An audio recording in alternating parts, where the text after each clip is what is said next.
Timoteo. Hoy día vamos a terminar esta carta y es especial porque son ya las últimas palabras que Pablo escribe. Después de esto, el apóstol Pablo es llamado para ser sentenciado, para morir decapitado en el circo romano. La historia dice, no está en la Biblia, pero la historia dice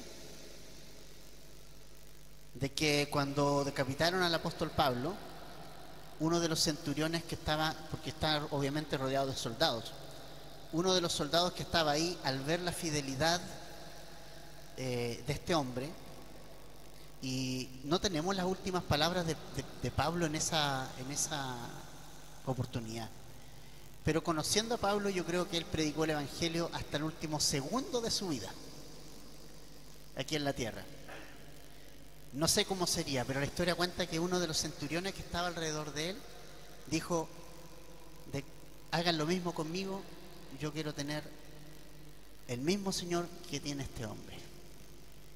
Y se dice que uno de los centuriones también fue decapitado ese día, y uno de esos centuriones estaría en la presencia del Señor junto con Pablo.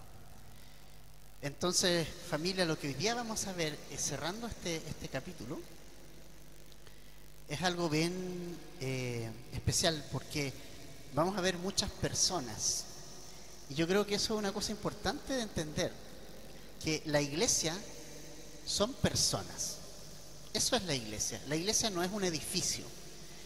Hubo iglesias en Hechos que se reunían a orillas de una playa. La verdad es que si aquí el clima fuera bueno, sería buena idea, nos ahorramos el local. Estaríamos en la playa, tal vez en la orilla, con una Biblia, amplificación, al aire libre, ni un problema. Porque el edificio no hace iglesia. Lo que hace iglesia son las personas que han sido redimidas, que han sido salvas por la gracia de Dios. Entonces lo que hoy día vamos a ver es bien especial, porque también vamos a ver algo, familia. El libro de los Hechos es el libro más... podríamos decir la iglesia más espiritual que haya podido existir en la faz de la tierra. No ha habido una iglesia más espiritual que la del libro de los Hechos en la historia. Sin embargo, vamos a ver que esas personas que integramos la iglesia no solo fallamos, sino que además nos desviamos muchas veces. Entonces, todas las historias que nosotros vamos a ver en estas palabras, vamos a ver que la iglesia no es perfecta y que nosotros necesitamos depender única y exclusivamente de Jesús y de su gracia, y que la iglesia es un complemento, es algo que necesitamos hacer, congregarnos en una iglesia, congregarnos en un espacio, estar en un espacio con hermanos, estar con ellos, pero siempre debemos entender que el único fiel es nuestro Señor Jesucristo. Eso lo necesitamos entender, familia. Entonces el versículo 9 nos dice Pablo lo siguiente: procura venir a verme pronto, pues Demas me ha abandonado, habiendo amado este mundo presente, y se ha ido a Tesalónica. Crescente se fue a Galacia y Tito a Dalmacia. Solo Lucas está conmigo. Entonces, familia, mira, la primera frase de la última parte de esta carta de Pablo es: procura venir a verme, le dice a Timoteo.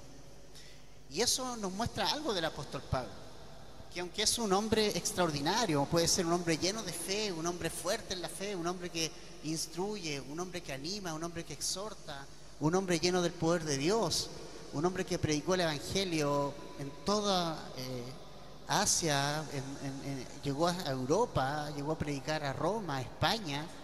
Necesita la compañía de una persona. O sea, él no es un superhombre. Y yo creo que esto es muy importante que nosotros lo entendamos. No existen los supercristianos que pueden vivir solos. Creo que eso es un error que nosotros muchas veces cometemos, que pensamos que podemos sobrellevar el cristianismo de manera como llanero solitario, independiente, sin ver a nadie, solos. Y eso no es así. El apóstol Pablo requiere y necesita la compañía de Timoteo. Él se está sintiendo solo. Él está sintiendo que está solo en estos últimos días de su vida. Le queda poco. Y él se está sintiendo solo, está sintiendo que no hay nadie a su lado y está requiriendo la visita de su hijo en la fe, Timoteo. Y eso me alegra, porque aquí nosotros vemos que realmente no estamos hablando de un ángel del cielo, estamos hablando de un ser humano que necesita de la compañía de otro, del ánimo de otro, de la fortaleza de otro. Y creo que uno de los grandes pecados que los cristianos cometemos muchas veces es tratar de batallar la vida cristiana solos. Es tratar de cerrarnos y no hablar con nadie.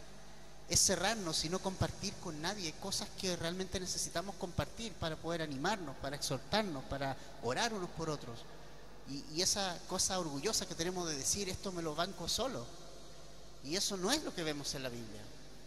Tú no puedes bancarte las cosas solo. Ahora tenemos que hacer y confiar en el Señor. Sí, claro que tenemos que confiar en el Señor, pero necesitas tus hermanos. Nos necesitamos. Pablo lo necesitó. Pablo no es un hombre orgulloso. Él dice, te necesito que vengas, Timoteo, necesito tu compañía, tus palabras, tu ánimo. Necesito estar con alguien. Y eso lo está diciendo el mayor apóstol de todos los tiempos. Nadie hay autosuficiente, no hay nadie, ningún cristiano que no necesite de otro para avanzar en esta batalla. Nos necesitamos, y necesita ser humilde para esto, reconocerlo.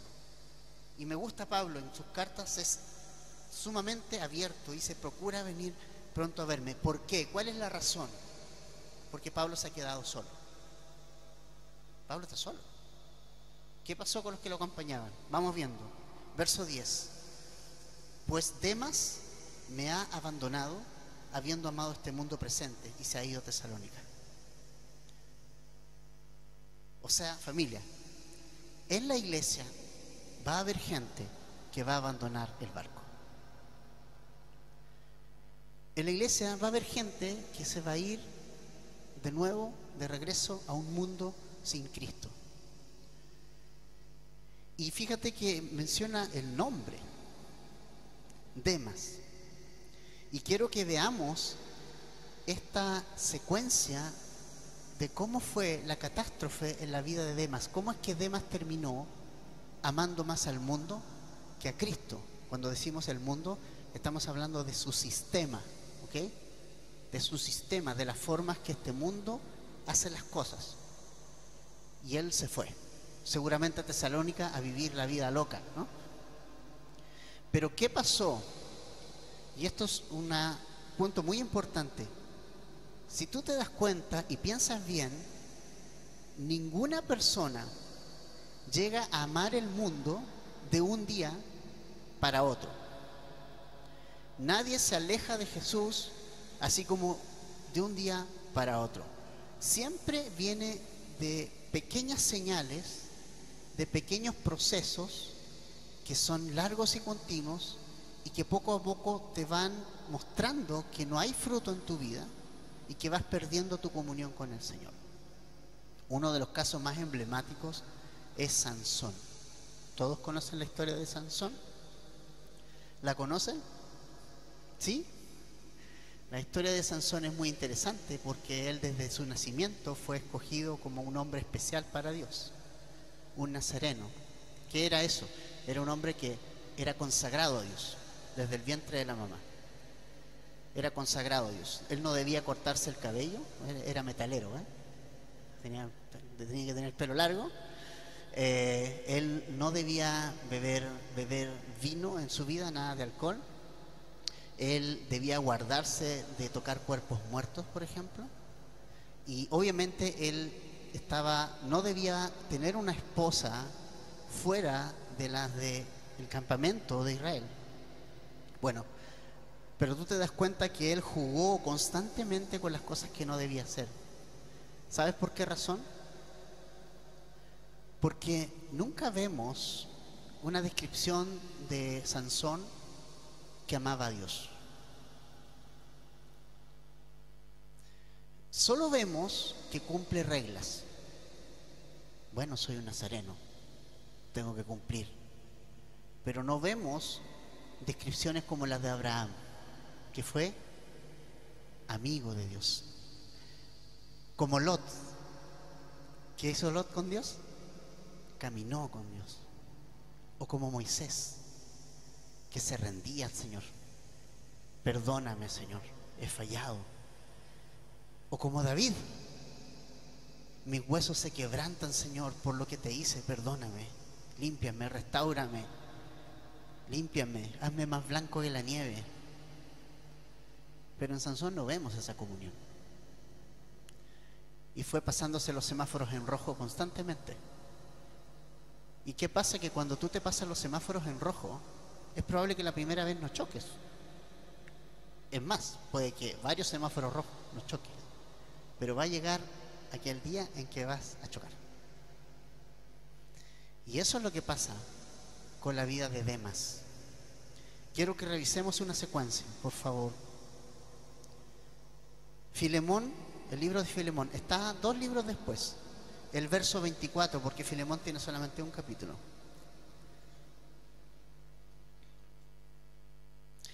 Les aviso que las cartas de Pablo no están ordenadas cronológicamente en la Biblia, ¿ya?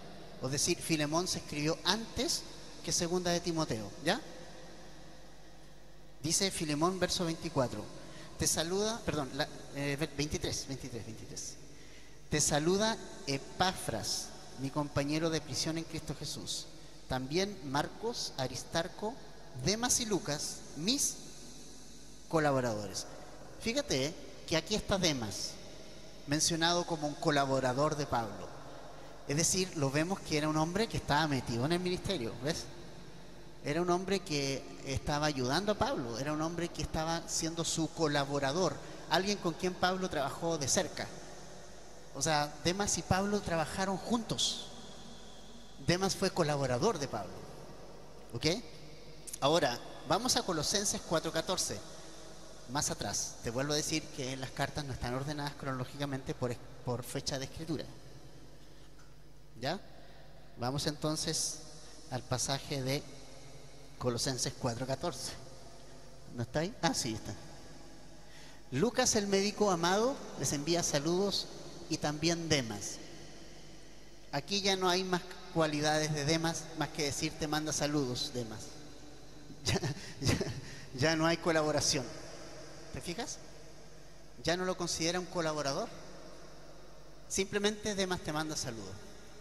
Y en la tercera pasaje que nosotros vemos a Demas es en este. Demas me ha abandonado. Comenzó de colaborador, ya no colaboró y ya amó al mundo. Ese es el descenso de la vida de Demas. El descenso de una vida que poco a poco dice, ya no quiero más a Jesús, no quiero estar con Él, quiero vivir mi vida, quiero hacer lo que yo quiero. Eso nunca es de un día para otro. Ten cuidado con esa secuencia y ten cuidado con pequeñas señales que nosotros damos de que nos podemos desviar. Hay pequeñas señales de las cuales siempre tenemos que guardarnos y cuidar. Cuando nosotros nos pasamos esos semáforos en rojo, esas advertencias del Espíritu Santo a través de su palabra, y vamos pasándonos una vez y ya como que nos gusta. Es como que te pasa el semáforo en rojo, ¡ay, qué! Fue emocionante. Y vamos a pasarlo por segunda vez. Y así es como comienza el descenso en la vida espiritual de Demas. ¿Y qué terminó haciendo Demas? Abandonó al hombre a quien un día había colaborado. Abandonó a Pablo abiertamente y le dijo, adiós, me voy a Tesalónica a vivir la vida loca. Y fue amando este mundo presente y se fue a Tesalónica, obviamente una ciudad muy especial. Seguramente allí tenía dinero y quería gastarlo, no sabemos. Tampoco sabemos si regresó o no regresó. Puede que sí, puede que no. Pero realmente tú cuando ves a hermanos que se han ido del lado del Señor, muchos de ellos nunca regresan. Es la experiencia que hemos visto. Muchos de ellos, algunos sí, pero otros no. Es un riesgo grande no regresar. De no regresar cuando me voy. Nadie asegura que cuando te vas de Jesús vas a volver a regresar. Y es por eso que debemos tomar ejemplo de este. ¿Qué más le pasó a Pablo? Ya llevamos uno que ya lo abandonó. ¿Y qué pasó? Se fue al mundo. Otro caso, en el mismo versículo 10. Crescente se fue a Galacia y Tito a Dalmacia.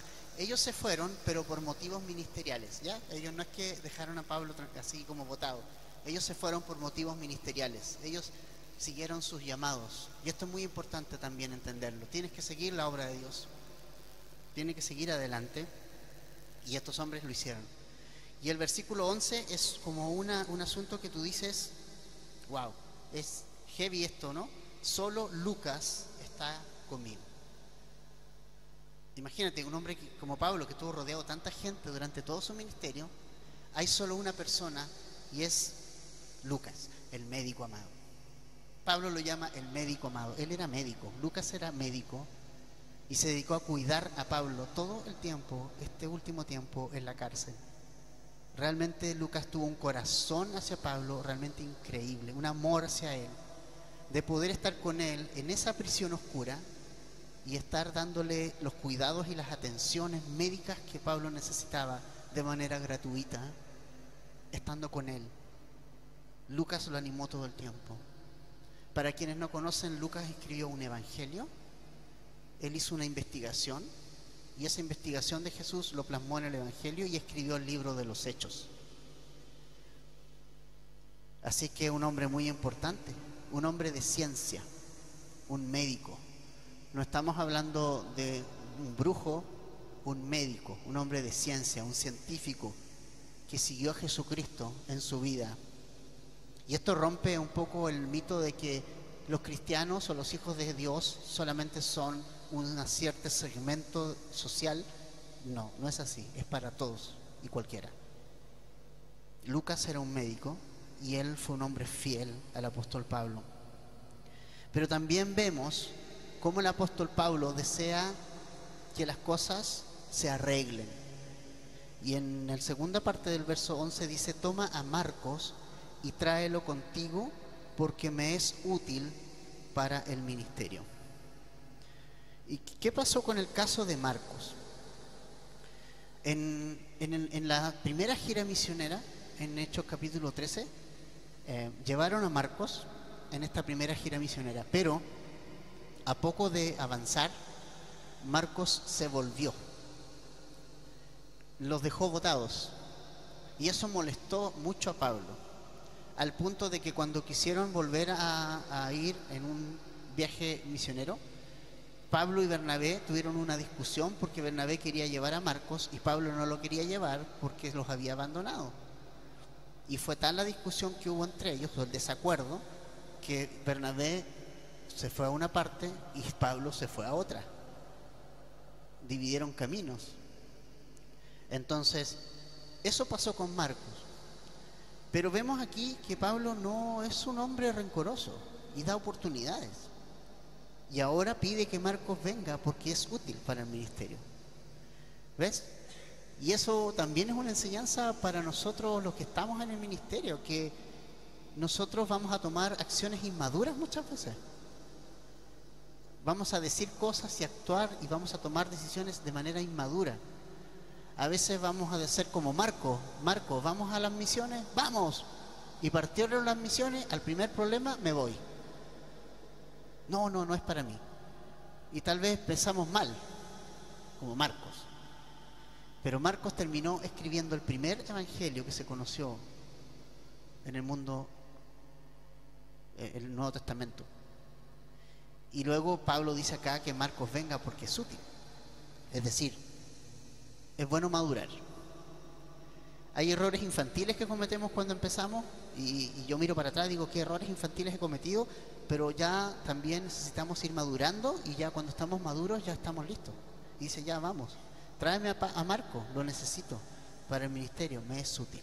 Entonces vemos que también te das cuenta que la iglesia no es plano todo, no es color de rosa todo, no es que aquí todos vamos a estar happy, nunca va a pasar nada, nunca se van a enojar hermanos, nunca va a haber una diferencia, nunca va a haber nada. Eso es una mentira que deporte de un buque. Va a haber muchas cosas, gente se va a ir, gente se va a enojar, gente va a ser inmadura, gente va a madurar, gente va a ir y volver, gente va a ir y nunca va a volver.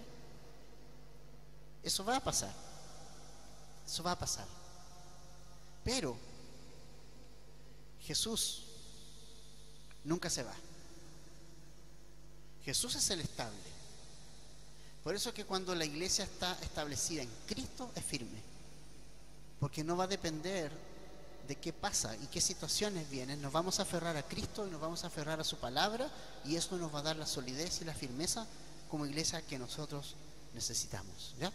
Ahora, ¿qué otra persona más? El verso 12 dice: pero a Tíquico lo envié a Éfeso. O sea, también otro hombre que estaba con Pablo. Te das cuenta que harta gente conocía a Pablo. Los nombres bien raros. A Tíquico lo envié a Éfeso. O sea, Pablo quiso enviarlo no sé quién le puede poner Tíquico a su hijo, pero lo envió a Éfeso, ¿ya?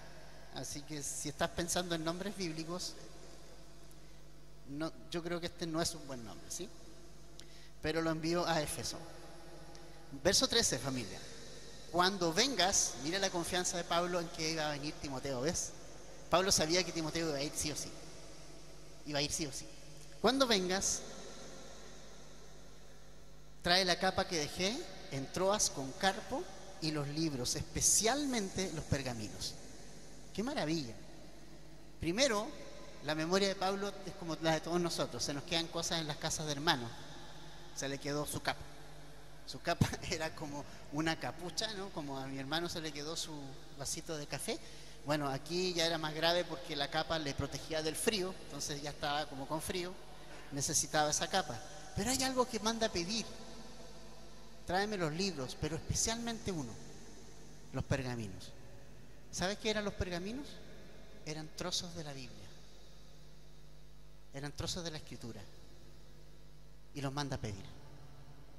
Y tú dices: pero Pablo tenía la Biblia aquí, en la mente. Claro, él la estudió toda la vida, pero él lo necesitaba la palabra, necesitaba leerla, necesitaba seguir leyéndola y estudiándola. Está a poco de morir y necesita la palabra. Familia, si hay algo que no necesitamos nunca deshacernos de este libro, de la palabra de Dios. La necesitamos con nosotros hasta el último día de nuestra vida. Y si por alguna razón tengo que estar en el hospital, le digo al tiro a mi familia: por favor, lléveme la Biblia, yo no puedo estar sin ella. No podemos estar sin ella.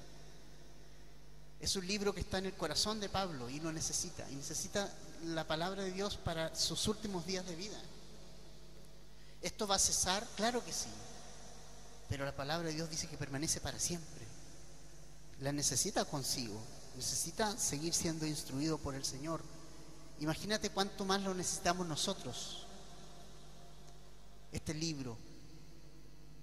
Y en ese tiempo no era como ahora que vendían los pergaminos, no habían tiendas de pergaminos. Decía: vamos a comprar los pergaminos de Reina Valera 1960. Eran simplemente pergaminos que tenían unas copias por ahí, andaban ahí. Eso era todo. ¿Te fijas? Hoy tenemos la bendición de tener 3 Biblias, 4 Biblias en la casa. Yo creo que la mayoría de ustedes tiene más de una Biblia en la casa. Y el problema es que hay que abrirla. Ese es el problema de este tiempo. Hay muchas Biblias, pero pocas se abren. Necesitas abrir la Biblia. Dios te desea hablar a tu corazón, desea cambiar tu vida, y es a través de la Biblia que Dios lo hace. Y Dios puede transformar tu vida. La palabra de Dios es eficaz, más cortante que espada de 2 filos, penetra hasta el corazón. Entonces necesitamos la palabra. Pablo la necesitó. ¿Cuánto más nosotros la necesitamos hoy con nosotros? Y luego dice también: Alejandro el calderero me hizo mucho daño, el Señor retribuirá conforme a sus hechos. Tú también cuídate de él. En 1 de Timoteo 1 se mencionó este hombre, Alejandro, y se mencionó como alguien que estaba perturbando la fe de muchos. Y Pablo le reitera nuevamente a Timoteo que se cuide de él. Pero hay algo que hace Pablo que me gusta, a poco de irse de este mundo. Él dice: yo no voy a hacer nada contra él, el Señor le va a dar conforme a sus hechos. ¿Qué está haciendo Pablo? Confiando en que Dios va a hacer lo que tiene que hacer. Está confiando en lo que dice el Señor. Dice Dios, mía es la venganza, yo pagaré. Él no está tomando venganza por sí mismo. Él está llevando su causa al que juzga justamente. Y Dios es el que juzga justamente. Y Él quiere llevar la causa delante de este hombre a Dios. Y Él va a obrar. Dios va a hacer la obra. Dios va a contribuir y a retribuir a todas las personas conforme a sus hechos. Y es lo que está haciendo Pablo, confiando en lo que Dios va a hacer. Y está manifestando una total confianza en que Dios va a hacer con este hombre lo que tiene que hacer. Pero le está dando la advertencia a Timoteo de que se cuide de él. Porque es un hombre que simplemente está desviando a la gente. Y Timoteo necesita seguir cuidándose de él. Ahora, el 16 es muy triste. Dice, en mi primera defensa nadie estuvo a mi lado, sino que todos me abandonaron. Que no se les tenga en cuenta. O sea, Pablo enfrentó varias audiencias. Ustedes saben que todo juicio tiene audiencias. ¿Cuál era el delito de Pablo? ¿Por qué estuvo prisionero? El delito de Pablo era haber predicado el Evangelio de Jesús. Ese era el delito. Entonces él estuvo prisionero, pero en sus audiencias, en su primera defensa, nadie estuvo a su lado. Menciona que nadie estuvo con él. Y sin duda él lo dice mencionando esto porque yo creo que en su corazón le dolió que nadie haya estado con él. Un hombre que fundó una cantidad enorme de iglesias, un hombre que conoció una cantidad enorme de gente, un hombre que recibió el aprecio y el cariño en su vida de muchas personas, pero cuando él necesitó de las personas de la iglesia, por eso te vuelvo a decir eso, no estuvieron. ¿Ok? Si había alguien que tenía una razón para irse de la iglesia, era este hombre. Por todo el trato que recibió. Lo dejaron solo, blasfemaron contra él, los falsos maestros hablaron contra él. O sea, tenía todos los motivos para decir, ¿sabes qué, Jesús? Olvídalo, chao, esto no es para mí. Pero ¿cuál es la diferencia? ¿Qué es lo que mantuvo a Pablo firme? A pesar de estar solo, a pesar de seguir solo, a pesar de todas las infidelidades de sus hermanos. Versículo 17. Pero el Señor estuvo conmigo y me fortaleció. Ahí está. Los hermanos fallamos. Y escúchalo bien. Fallamos.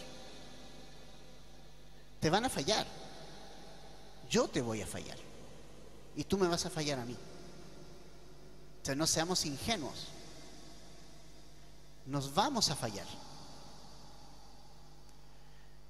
Pero hay alguien que nunca va a fallar. Nunca. Y ese es Jesús, el Señor. Él nunca va a fallar. Él te va a fortalecer. No solo fortalecer, animar. ¿Con qué finalidad? A fin de que por mí se cumplieran cabalmente la proclamación del mensaje y que todos los gentiles oyeran. Es decir, Pablo se enfocó no en la gente de la iglesia, no se enfocó en lo que la gente le hizo o no le hizo, se enfocó en el llamado que Dios le dio. Y eso es muy importante. Cuando gente nos falla, tengo 20 años, 30 años, no tengo 30, 20, desde el 2002 hasta esta fecha, ¿cuánto hay? 22. Lógico. Gracias. La matemática, ustedes saben, no es mi fuerte. ¿Ya?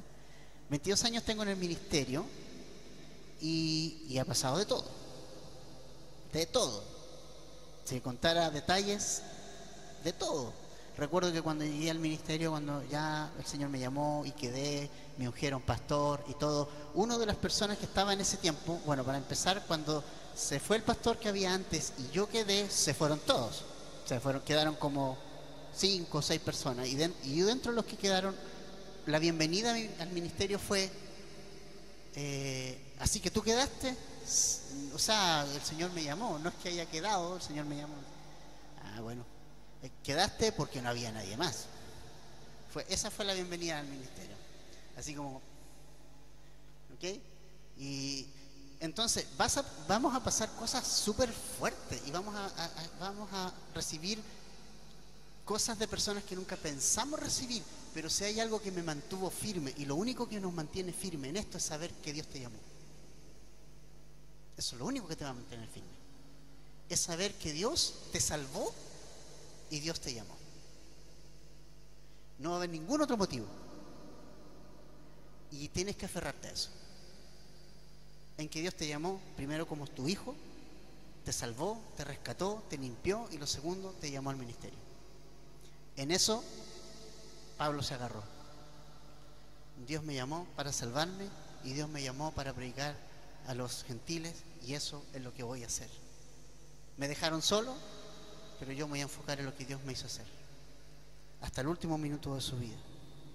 Y él proclamó el evangelio a los gentiles, y cuando tuvo las audiencias, lo único que hizo fue predicar el evangelio en la audiencia. Porque ¿de qué lo estaban acusando? Lo estaban acusando de predicar el evangelio, de incitar a las personas, pero es lo único que decía: ¿sabes qué? Yo lo hago por Cristo, y esto es Cristo. Y les predicaba a las autoridades, y les predicaba a los jueces, les predicó a los soldados, predicó en la cárcel, porque fue llamado a eso. Mantente firme y enfocado en el llamado. No te enfoques en lo que la gente te va a hacer, porque la gente te va a hacer cosas que ni siquiera imaginas que te van a hacer, pero ámales y enfócate en el Señor. Es fuerte, pero es así. Es así. Un pastor me dijo: necesitamos tener cuero de chancho, pero corazón de oveja. Cuero de chancho para soportar, pero un corazón tierno para amar a la gente y seguir adelante. Y eso es lo que oraba Mabel hoy, fue muy importante, es que seguir adelante. Van a sobrar motivos para que te vayas de la iglesia, te lo aseguro, te van a sobrar, pero no hay motivo alguno para abandonar el barco, porque Jesús te ama, porque Jesús tiene un llamado para tu vida, y porque Jesús va a estar contigo todos los días hasta el final de los tiempos. Aférrate a Jesús y aférrate a Él. Verso 18 dice: el Señor me librará de toda obra mala y me traerá a salvo a su reino celestial. A Él sea la gloria por los siglos de los siglos. Amén. Es decir, Pablo, sus ojos y su mente estaba en que Dios lo había salvado, en que Dios lo había llamado y en que a Dios va. Si mantenemos esos tres enfoques en nosotros, vamos a correr y vamos a llegar bien. Dios me salvó, Dios me llamó y a Él voy. Si tienes ese pensamiento en tu corazón y en tu mente, vas a llegar a la carrera, vas a terminar bien. No seamos como Demas: empezó bien, terminó mal. Necesitamos empezar bien. A lo mejor empezamos incluso mal, medio ahí nomás, pero lo importante es terminar bien. A lo mejor empezamos recién una carrera con Jesús, estamos empezando a aprender, estamos empezando a relacionarnos con nuestro Padre Celestial, no sabemos todas las cosas, pero poco a poco el Señor te va a ir fortaleciendo, animando, enseñando, y vas a ir creciendo en esto. Lo importante es llegar bien.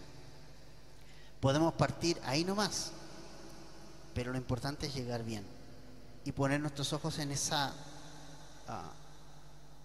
momento en que el Señor nos va a llevar a su presencia, y Pablo dice, hoy voy a estar allí ahora voy a estar ahí.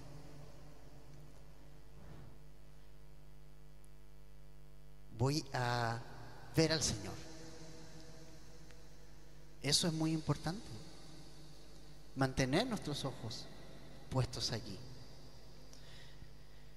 Ahora, me gusta la frase que dice el verso 18 al final, porque dice, a Él sea la gloria por los siglos de los siglos. Amén. Porque todo esto se trata de lo que Dios hizo. El ministerio de Pablo es lo que Dios hizo, no lo que Pablo hizo. Pablo fue el instrumento, la obra fue de Dios. Todo lo que Pablo hizo, Dios lo hizo. Solamente Él se dispuso, Dios lo hizo. Y que entonces, ¿quién se lleva la gloria en todo esto? Solamente Cristo, ¿ves?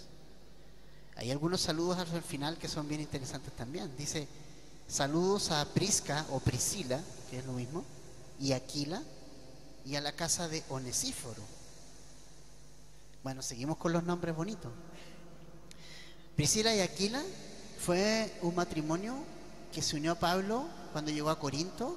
Lo recibieron en su casa, le dieron alojamiento, y Pablo trabajó fabricando carpas mientras los días de reposo iba a predicar el Evangelio. Un matrimonio bien interesante.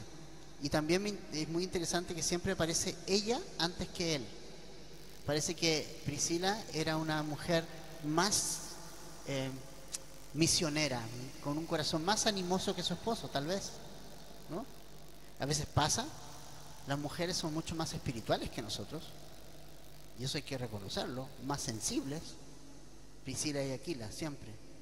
También dice el verso 20, Erasto, no Ernesto. Erasto se quedó en Corinto, pero Trófimo lo dejé enfermo en Mileto. Mira, seguimos viendo la humanidad de la iglesia. Dejé un hombre enfermo. Bueno, pero si Pablo es un superapóstol, ¿no? Hubiera puesto las manos en él y hubiera sanado. Pero lo dejé enfermo, ¿ves? O sea, Dios tiene sus planes. Nos enfermamos también. No somos superhumanos. ¿Se fija? Procura venir antes del invierno, porque obviamente después ya era más difícil. Eubulo te saluda, también Pudente, Lino, Claudia y todos los hermanos. Entonces son gente que ha ido a ver a Pablo y ha estado con él. El Señor sea con tu espíritu, la gracia sea con ustedes. Pablo, en resumen, terminó su vida casi solo, con una capa, con una Biblia, pero terminó bien.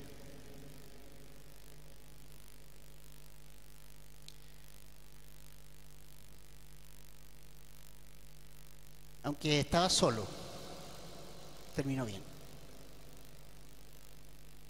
¿Sabes? No busques la aprobación de las personas. Te va a enfermar. Si Dios te llamó a hacer algo, hazlo para Él. Es para Él. Es para Él. Aunque nadie te agradezca, ni nunca te diga qué bien que lo haces, hazlo de Pablo. Vive para Jesús. Enfócate en su palabra hasta el último día de tu vida. Aférrate al llamado. Aférrate a lo que Él ha hecho en ti y por ti. Y no te enfoques en los demás. No pierdas el tiempo. Y no digan que no se los advertí. La Biblia lo advierte. La iglesia está llena de personas fieles, infieles, buenas, malas. Hay de todo. Pero si hay alguien que no falla, es el que te llamó a ser su hijo. Y el que te llamó al ministerio. Él no falla nunca. Nunca. Y es el único digno de ser alabado. Poco hablamos del cielo, pero en Apocalipsis, al final, todo gira en torno a un trono. Y todos vamos a estar mirando ese trono. ¿Y quién está en el trono? Jesús. ¿Tú crees que vamos a andar buscando familiares? ¿Vamos a tener tiempo de andar buscando familiares allá? Tal vez sí, pero hay algo. Yo no quiero llegar al cielo para ver a mi mamá y a mi papá. Yo quiero ver a Jesús. Yo no hubiera llegado al cielo si no es por Él. Mi papá y mi mamá no murieron por mí. Ellos no son los redentores. El que pagó el precio por mí fue Jesús. Él fue. ¿Cuál es tu motivación para ir al cielo? El trono es lo principal en el cielo. Ni tú ni tus familiares lo son. Es el trono. Porque ahí está el que pagó por tu vida. Ahí está el que murió por ti para que tú puedas llegar ahí. Y Él es digno de ser alabado. Por eso a Él sea la honra y la gloria por los siglos de los siglos. Porque Él es el único digno de ser adorado en medio de nosotros. El único. Tal vez todos pensamos, yo quiero conocer en el cielo a Abraham, a Pablo, y va a ser genial estar con ellos, pero quiero ver a Jesús. Él es la persona. Él es el único digno. Y nosotros a veces tenemos tan nublada la vista porque nosotros simplemente miramos la vida aquí y no vemos que realmente Jesús pagó un precio tan grande para que disfrutes de un lugar donde tú vas a estar eternamente. De no ser por Él, no vas a estar ahí. De no ser por Él, estarías en otro lugar. Él es todo. Y en esta carta lo vemos, y para Pablo lo vemos. Jesús fue todo para Pablo.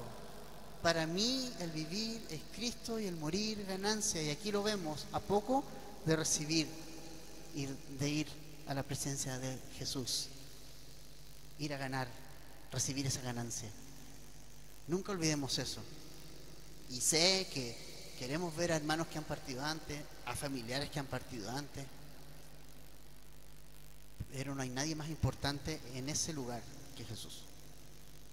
Él es el que debe ser lo principal en tu vida. Lo mismo acá. Está por sobre tu familia. Él es. Nadie más. Y Pablo fue un hombre que vivió para Él. Y murió para Él. Yo sé que nos preparamos para vivir para Cristo. Pero yo quiero hacer una pregunta antes de la Santa Cena. Hoy día vamos a tomar Santa Cena. Voy a pedir a los chicos que pasen. La pregunta es, si no vivo para Cristo, o la frase es, si no vivo para Cristo, tampoco voy a morir por Él. Necesitamos vivir para Cristo, para morir para Él. Nadie que no viva para Jesús va a morir para Él. Solo los que vivimos para Jesús vamos a morir para Él. Y el morir es ganancia. Imagínate. ¿Te estás preparando para ese encuentro con Jesús? Un día vas a estar ahí. Y necesitamos estar preparados. ¿Te fijas? Ya vimos ya que va a haber mucha gente que va a abandonar, otros que van a ir y volver, otros que no van a estar, otros que nos van a traicionar, otros que, en fin. Pero nuestro foco tiene que ser uno solo, uno. Y es Jesús murió por mí y merecidamente. Jesús me llamó y Jesús me va a llevar con Él. Eso va a cambiar mi filosofía de vida, porque me va a llevar a vivir para Él, no para los demás, para Él. Pablo tenía todas las excusas del mundo para irse del lado de Cristo. No puedes irte del lado de Cristo porque alguien no te saludó. Eso es absurdo. Porque alguien no te consideró. Porque alguien no te puso en una lista de algo. Enfócate en Jesús y eso es madurez. Enfócate en Jesús, hazlo para Él. Y si lo haces para Él, tú vas a aceptar todo. Porque es para Él. y vas a estar dispuesto a todo. Así que, familia, terminamos solamente con eso. Que a pesar de terminar solo con su capa y su Biblia, Pablo terminó bien a los ojos de Dios. Termina bien a los ojos de Dios. Es lo único que importa. Lo único que importa es que para Dios lo hayas hecho con fidelidad y hayas vivido para Él con fidelidad. Padre, gracias.